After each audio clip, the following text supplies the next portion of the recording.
Okay, so this is day 3. Rather part 1 of 2 on day 3. As you can see, we're in a beautiful venue. This is really lovely actually. I think the venue in the background helps a little bit, but that's not the point here. The point here is I wanted to do a half day vlog this afternoon because morning of day 3 and day 2 of the full day meditation has far exceeded my expectation, and it's been very special. And just to make sure that I'm not dropping any details and recording this while the memory is really fresh, I'm doing this on my lunch break right now. So let's just say there has been some obstacles in life and meditation I've been working on in the last few months, every day actually. And I can honestly say I spend a couple of hours a day meditating. I think about these things, I take steps and actually change my life. But for some reason, this morning, it just popped off. Things just came together, not just as insight, but as actual experiences in the meditation in the morning. So it is still a lot to be processing, and it will continue to sink in. But just to sum it up, we started off in the morning with a blessing of the energy center meditation. I talked a little bit about it yesterday, and it is about tuning into each of the energy centers, the chakra in your body, just to bring balance and coherence into them. Usually it is a very localized phenomenon. Actually, I just stay with a sensation in that area, bring my love, care, and concern, and my best wishes to it. But today, it really built on my work yesterday. Right? Like, so as soon as I sat down, there was this phenomenal expansion. Right? Like, it didn't take long for me to realize that I'm not just focusing on this one area. For example, the perineum, like the root chakra, usually represent the physical body, right? The vitality, the groundedness, and just as the second and the third chakra would represent your sexuality or the energy, and then the third one is usually connected with your sense of self, your self-esteem, your confidence, and your safety, etc. As soon as I sat down and tuned into this energy center, I immediately tuned into the entire phenomenon through the whole body. Right? And so there was a very strong coherence experience happening. I feel like all my attentions, all the factors, the old habits, the old distraction that has been bothering me, has been causing me to leak our energy. It just suddenly got shut, like someone has, I just sealed the vault, and the experience happened very quickly. I had an expansion, well, I think I talked about this already, as an expansion, and then a hyper focus, like a deep level of concentration. And I took it all the way up to my crown, and when that happened, all I could say about that is there's a really pure moment of, if you're familiar with meditation or long hours of meditation, sometimes you know what I'm talking about, right? There's this deep opening kind of chakra, something so superhuman, something of the divine descending. Usually they don't really happen unless you're meditating for days and days and days and months and months and months. And to be very honest, it hasn't really happened to me that many times in my 20 years of meditation, which started since I was 19. But it happened in this morning. So there was a very pleasurable sense of evenly spreading out of energy in the top of my head, and they were like just pouring down through my body. It feels very smooth, it was not forced, which brought to mind, like all those times when I tried to force it to happen. It was probably helpful because I was putting in the intention and I was really, angling my attention and intention and my aspiration to it. So there's something about it that I think is essential for the experience to gradually emerge. I think sort of the overcoming of yourself has a lot to do with it. But I think a lot of that kind of work was done for me because I was in a room full of people doing the same thing, right? Just to digress a little bit, my view on why having 2,000 people in the same room actually create a whole atmosphere energetically is actually quite an interesting one. I think in the afternoon I had a moment of what I could only describe as supramental state. So a lot of the answer to the question that I've been having for a while just popped into my head. And this idea that, since the reality that we're living in is created by nothing but, the collective ideas of what's good and bad, what's pleasurable, what's not, what's beautiful and what's ugly, and what counts as successful and what's not. So a lot of the things are conditioned upon what we consensually agreed on. So when you have 2,000 people bringing full attention, full energy into accessing the divine, right? By going beyond themselves, I think there is something very special that is being created in the air. And just like you step into a concert and you feel uplifted, or step into a hospital and you feel fear, or step into a church or ashram or whatever is holy for you and you feel a stillness falling upon you, this is the same. I think there's an energy that is charging everybody up. And it happened. And in the afternoon we have in the late morning we have a scientist coming in talking about some pretty mind-blowing data on the studies that they have been conducting on Joe Dispenza's work and how it affects not the psycho-spiritual but the physical, the body, right?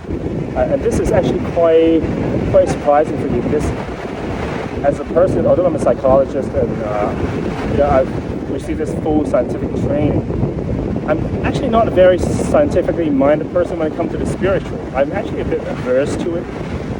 In myself, I've always had this compartmentalization between the spiritual and the scientific, right? The transcendental and the material.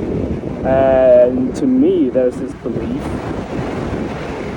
limiting as it might be, that the two, they don't belong to each other. But now, what surprised me was I had no idea that Joe Dispenza has been engaging in such high quality research. Right? They're talking about how people who've gone through the 7-day retreat process is coming out and showing that there are changes, and not just small change, but very, very significant change. We're talking about p-value of lower than 0.001. That type of change, a huge, massive change in almost 3,000 markers in their blood. And this is all unilateral, all going in the right direction. And we're not just talking about a majority of people showing these changes, but everyone in the retreat. And there are 1,000 people. I think they take about like 300 people per retreat, and they've done it across different events. Right? So there are usually about like 1,000 people in these researches. So they're showing these kind of changes in the body. Apart from blood, they're also showing changes in, and this is what's mind-boggling. They're talking about how they are regulating the gene expression without requiring a gene mutation. So the epigenetics, right? So they are. There's a scientist who's talking about how they did a control trial comparing people who were asked to focus their attention on 5 RNA, I think, and then another group with 5 sort of fake RNA. actually one real one and four fictitious one, which only worked as a cluster, right? And oh my goodness, actually, like the group who were tasked with meditating on the upregulation of that group of RNA actually showed a huge upregulation of that RNA since I think 2 weeks, compared to the group where the participants were given, a made-up aggregate of RNA, which showed with no change, which is really significant, right? Because it's telling everybody that actually with intention, and then if you could step into what Joe would call quantum field, or other people would say the divine, or going beyond the duality of this material reality, anything could be created, which for someone like me, I have discovered, although I have very open, I think spontaneously open attitude to spirituality, and my temperament would orientate me to stuff that are more devotional or more metaphysical than empirical. This actually really, really speaks to the part of me who's a skeptic, who's a healthy skeptic. And because of this, I think going into the early afternoon, we went right into a tuning into the nothing meditation. So this is basically the meditation that Joe used to induce people into the transcendental state. I've got to say, I've still been struggling with a lot of those places where I'm leaking energy, right? With feeling like I need to pay attention to other people, right? Like I need to check my texts. I need to think about what food I'm eating, to make sure that I'm healthy. I still have a little bit of health anxiety across the last 2 days. So going right into meditation, obviously I had to confront all of those. And tuning into nothing, like I talked a little bit about in the blog yesterday, has been a very tall order for the ego. Right? It's very hard to just open up. But I think I've got a hang of it today. So going right into it, I wasn't under the expectation that I'll be able to tune into the emptiness or the nothingness or the void directly. Rather, I was content with just working through letting go of these obstacles. Right, one after another, I tell myself, they're not important right now. They're not important right now. Nothing is more important than the stuff I just witnessed through that scientific presentation, or through the cultivation of my faith in the last few months. Like, I just want what I want here. I want to see the divine. I want to touch the sacred, and I want to bring the change back into my material life. So I just work through it layer by layer. But as if, the coherence in the room is at work again, suddenly there was this synchronized uplifting. And that's all I could say to describe it. Because I first heard a few people in the room starting to sob, like very loudly. And I thought, okay, right, one or two people are having quite a deep experience. And then suddenly it was my turn. I don't know where the tear came from. There was no associated thought to reflect that. So the meaning was not what brought it about. It was a very kind of unexpected moment when I found myself just tearing up and I started crying. My body then went into a convulsion. And then the meaning arose. I realized what I was sobbing about wasn't a particular frustration. It wasn't a sadness about anything negative, but it was an intense sadness about the separation from the divine, from this thing that I'm now sort of gradually tuning into and getting attuned to by shedding the layers of my conditioning. And then I realized how long I have been separated from it. Actually, I realized maybe for definitely for my whole life, but maybe for more than one lifetime, I have not been a part of this, right? I've been living as an individual, thinking as an individual, and thinking small, right? Being concerned with craving, grudge, desire, lack, and loneliness, thinking that I'm alone in this world and universe, but actually there's so much more out there. And I'm tucking on the garment of these things, of this divine, right? And I'm starting to have a glimpse, right? Or understand the possibility, and that was enough. That was enough for me to, that was enough to bring up this huge eruption of longing and statement that I've read in the past from Holy Scripture, from mystics, from saints, came to mind actually, but it's been brought alive, it's been enlivened. I suddenly thought about what Jesus said in the Bible: seek first the kingdom of God and seek and you shall find. Yes, as long as I'm tuning my attention into this divine, this transcendental, the work start unfolding of its own accord, right? There's no human effort that is required outside of the surrendering, actually. And then, like an engine that is, or like clockwork, it just started kicking into motion. And I also thought about what John Donahue said, may what you long for you. That is a very touching moment when I realized that actually what I long for, what I love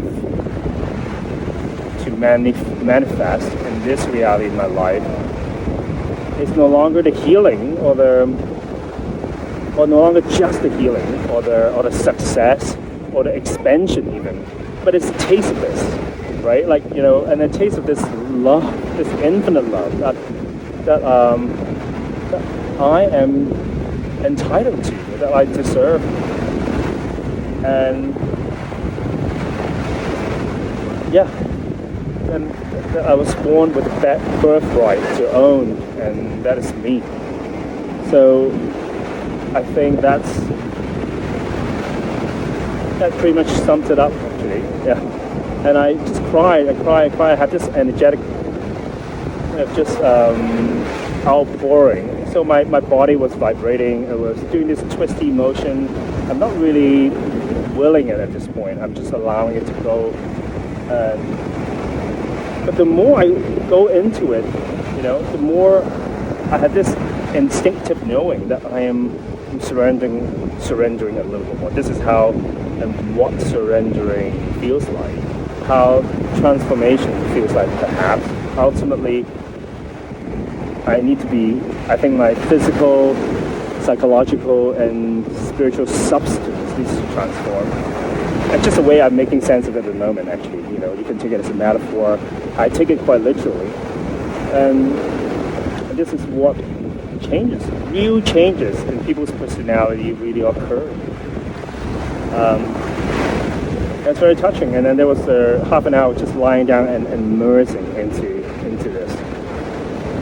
And during that, during that period, there was just this very gentle settling into this state and a very gradual but palpable expansion. But of course, after I came out, a little bit of old conditioning comes back in, and this is when I realized this is probably going to be the play, between the mundane and the sacred, the secular and the divine, and this is this sort of dovetailing of me expanding, and then coming out and facing the human condition and then surrendering, that I have to keep alternating in this journey to oneness or back to oneness. And but I feel good about it, actually. It's part of the process. And on a net, I feel a lot lighter. I feel a lot more hopeful and empowered. And and this sort of willingness to, not just willingness, and this desire, this enthusiasm to share. But at the same time, I also feel completely okay to be by myself. So I take it as a very, very good development. The sense of priority is finally falling into places, and that's a joy. That's a joy that I guess that's the primary factor that has prompted me to do this vlog this afternoon. It's a little bit longer than I expected, but I think it's worth it.